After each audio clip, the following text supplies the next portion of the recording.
Decision theory provides a framework which enables us to justify has how and why a decision maker has selected a particular choices here.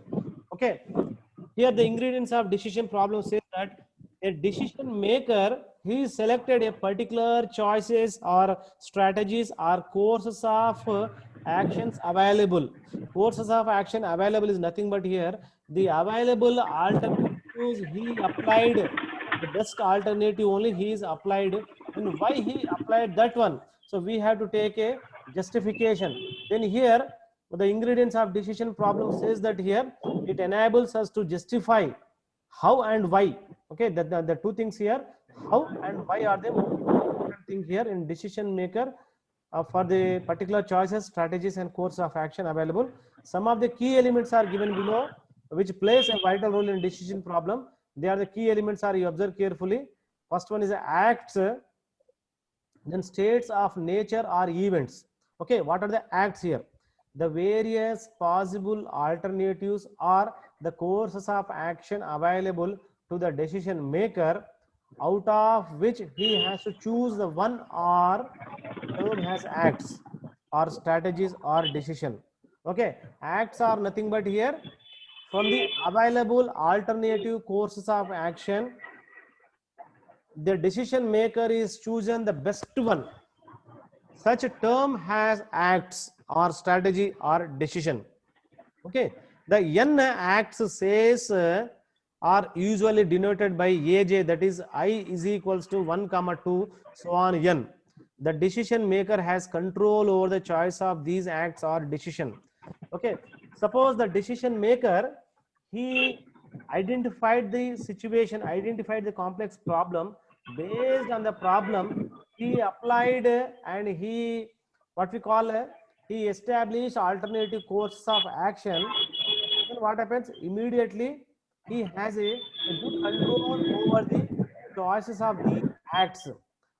Okay, then what happens, alternatives are developed, then simply they are following these steps: define and analyze the problem, determine a set of alternative solutions, establish criteria for evaluating the alternatives, evaluate the alternatives, choose the best alternatives, implement the best alternative, evaluate the results and check that things are working all right.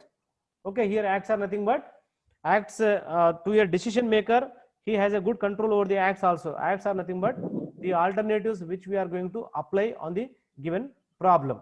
The next one, states of nature or events. The various possible outcomes of any act, strategy on the part of the decision maker are dependent on a number or events. Say yes, I, that is I is equals to 1 comma 2 so on m. These are the beyond the control of the decision maker. Why? Because here the decision maker are dependent on the number. They are not independent. They are depending on the number. Number in the sense here, as immediately what happens here, suppose you developed 10 alternatives or 10 solutions. We are depending on these 10 solutions or 10 alternatives. So immediately we have beyond the control of the decision maker. Okay, beyond the control, we can say control is over only one alternative which we are going to apply, but there is no control over on the remaining alternatives. We call it as states of nature or events. Okay, then here the payoff table is there. This is the most important table here. Listen properly. Payoff table present the results of the decision at a particular level of action under a given states of nature. Okay, of nature. Therefore, the term payoff table denotes the results of the action. Okay, observe carefully. ఇక్కడ చాలా జాగ్రత్త చూడండి ఈ payoff table ని.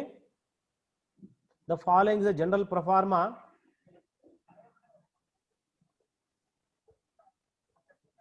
General pro forma of payoff table here. You observe properly. Product on the top. Okay, product on the top. The left side state of nature, that is A1, A2, A3, A4, A5, A6, so on AN. Then S1, S2, S3, S4, so on Sn. Okay, ఈ payoff table చాలా జాగ్రత్త observe చేయండి అమ్మా. Why? Because in the game theory, next part, the tomorrow, day after tomorrow, we are going to start a probability part in game theory topic. In that topic, this payoff table will be helping you.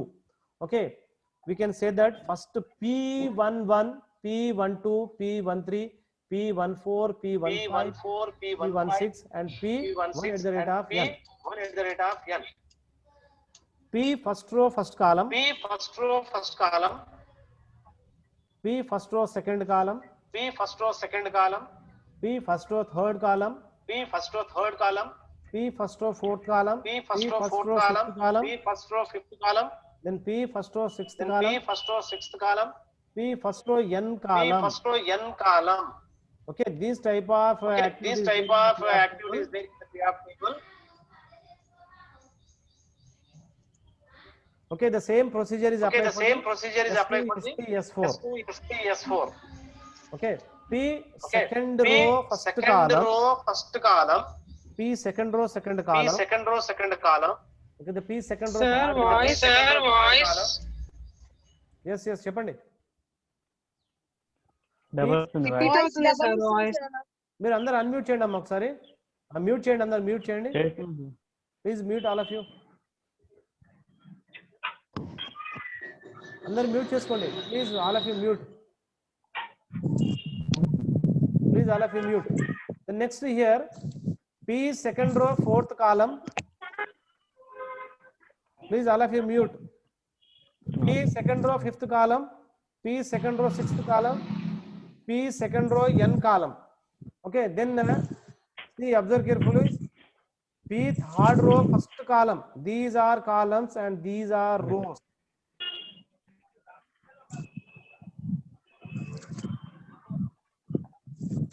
These are rows and these are columns. Okay, profile మీరు అందరూ ఒక్కసారి unmute చేయండి, మా disturbance వస్తుంది. Please all of you mute. Please all of you mute participants. Okay, you observe carefully. P third row first column, P third row second column, P third row third column, P third row fourth column, P third row fifth column, P third row sixth column, P third row n column. Okay, in this way, this is a proforma of a payoff table, and this proforma of payoff table will help you in solving the game theory problem also.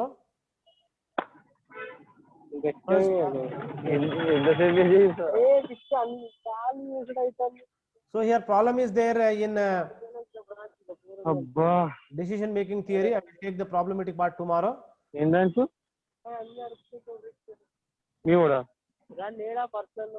Please all of you unmute. Raju. Any doubt, anybody? Anybody, any doubt? Please answer my question. No, sir. Okay, tomorrow I will take class on okay, on problematic part from this chapter.